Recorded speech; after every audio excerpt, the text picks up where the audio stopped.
Next question کیا ہے کہ نماز تراویح نبی کریم صلی اللہ علیہ وسلم سے کتنی رکعت ثابت ہے؟ دیکھیں حضرت عائشہ رضی اللہ عنہا سے جو حدیث مروی ہے صحیح بخاری میں کہ آپ صلی اللہ علیہ وسلم رمضان ہوتا غیر رمضان ہوتا آپ صلی اللہ علیہ وسلم کا معمول یہ تھا کہ آپ 8 رکعت تراویح کی نماز یا قیام اللیل کی نماز جو ہے وہ پڑھا کرتے تھے اور اس کے ساتھ 3 وتر ملا لیا کرتے تھے۔ آپ صلی اللہ علیہ وسلم کا معمول یہی تھا۔ کبھی کبھار آپ نے یہ بھی کیا کہ 3 وتر کے بعد 2 رکعت نفل نماز بھی پڑھ لیے۔ کبھی ایسا بھی ہوا کہ آپ سفر میں تھے یا بیمار تھے تو آپ نے 8 تراویح کے بجائے یا 8 رکعت قیام اللیل کے بجائے آپ نے 4 رکعت جو ہے وہ قیام اللیل کیا، تو یہ ہمیں مل جاتا ہے روایتوں میں۔ لیکن آپ صلی اللہ علیہ وسلم کا عمومی معمول یہی تھا کہ آپ 11 رکعت پڑھتے تھے، رمضان ہو یا غیر رمضان ہو۔ یہ تراویح کی نماز ہی اصل میں قیام اللیل کی نماز ہے، یہی تہجد کی نماز ہے۔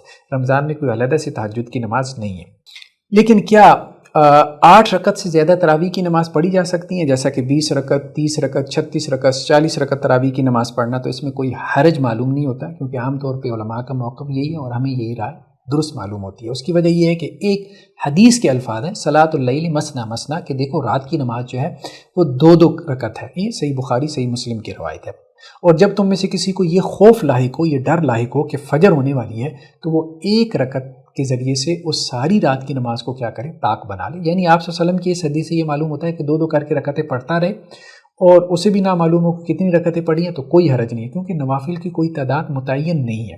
تو مسنون عمل، بہتر عمل یہی ہے کہ 11 رکعت پڑھے، افضل یہی ہے۔ لیکن اگر کوئی اس سے زیادہ اس پہ اضافہ کرنا چاہتا ہے تو اس میں کوئی حرج نہیں ہے، وہ ایسا کر سکتا ہے۔ امام احمد بن حنبل علیہ رحمہ یا اسی طرح امام ابن تیمیہ علیہ رحمہ یا دوسرے ائمہ کا موقف یہی ہے کہ اس میں سختی نہیں کرنی چاہیے اس معاملے کے اندر۔ تو لیکن اس میں ایک بات ہے، اس کو سمجھنے کی ضرورت ہے کہ آپ صلی اللہ علیہ وسلم نے جو 11 رکعت پڑھی ہیں تو ہمیں روایتوں میں ملتا ہے کہ آپ صلی اللہ علیہ وسلم وہ 11 رکعت کے ساتھ 1/3 رات، نصف رات یا پوری رات قیام کرتے تھے۔ تو اب معاملہ یہ ہے کہ ہم 11 رکعت 1 گھنٹے میں پڑھ لیتے ہیں، ہم تھک جاتے ہیں۔ اب ایک بندے کا دل ہے کہ وہ مزید قیام کرے، تو اب وہ 11 رکعت اگر اس نے 1 گھنٹے میں پڑھ لی ہیں تو پوری رات جو طاق رات ہے مثال کے طور پہ آخری عشرے کی رات ہے، تو اس میں وہ کیا کرے، پھر تسبیح پھیرتا رہے، وہ مزید کوئی رکعتیں نہیں پڑھ سکتا؟ نہیں، یہ غلط ہے، ہمارے نزدیک یہ غلط ہے۔ وہ مزید رکعت پڑھ سکتا ہے، کوئی حرج کی بات نہیں ہے، ٹھیک ہے۔ مسنون یہی ہے، لیکن اس کے اوپر اضافہ کیا جا سکتا ہے، کیونکہ صحابہ سے بھی ہمیں ملتا ہے۔ موطا امام مالک کی اگرچہ روایت کے اندر یہ بات موجود ہے کہ صحابہ کے دور میں بھی حضرت عمر رضی اللہ عنہ کے زمانے میں 11 رکعت کے اوپر انہوں نے صحابہ کو قائم کیا تھا، لیکن بعض دوسری روایات میں یہ بھی ہے کہ 20 رکعت کے اوپر بھی قائم کیا تھا، یعنی بعد میں وہ 20 رکعت بھی ہو گئی تھی۔ اس کی وجہ یہ تھی کہ بہت سارے لوگوں کے لیے لمبا قیام کرنا مشکل ہو رہا تھا، تو پھر وہ 20 رکعت پڑھتے تھے۔ تو بہت سارے لوگوں کے لیے جو ہے وہ لمبا قیام کرنا اب مشکل ہو گیا۔ بہتر تو یہی ہے کہ ساری رات 8 رکعت کے ساتھ قیام کرے۔ اب کوئی اتنا لمبا قیام کرنے سے تو رہا، نصف رات 8 رکعت کے ساتھ قیام کرے، اتنا لمبا قیام کرنے سے تو کوئی رہا، تو اب کیا کرے؟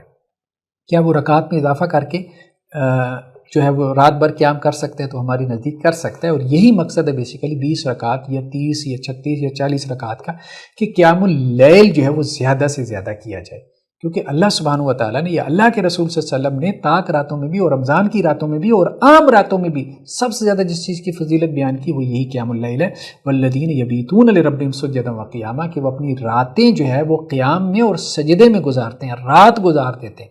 اب ہم 1 گھنٹہ گزارنے کے بعد کہیں کہ جی ہم نے اس کے اوپر تو کوئی اضافہ ہی نہیں کرنا، ہم تسبیح پھیرنی ہے، تو پھر وہ قرآن کی آیت کا کیا مفہوم ہوگا کہ رات جو ہے وہ قیام اللیل میں گزارتے ہیں؟ ٹھیک ہے، اگر آپ 8 رکعت کے ساتھ پوری رات قیام اللیل میں گزارتے ہیں تو بہت اچھا ہے، اس سے بہتر، اس سے بڑھیا کوئی بات نہیں ہے۔ لیکن اگر آپ 1 گھنٹے میں تھک جاتے ہیں اور آپ مزید رکھتے نہیں پڑھتے، تو میرے خیال میں یہ درست نہیں ہے۔ آپ پھر رات کو اٹھ کے تہجد کی نماز میں مزید رکعتیں پڑھ سکتے ہیں، تاکہ زیادہ سے زیادہ آپ قیام اللیل کریں۔ اس حدیث سے استدلال کرتے ہیں جس میں یہ ہے کہ رات کی نماز 2 رکعت ہے، 2 رکعت کر کے نماز پڑھتے رہو، پڑھتے رہو، پڑھتے رہو۔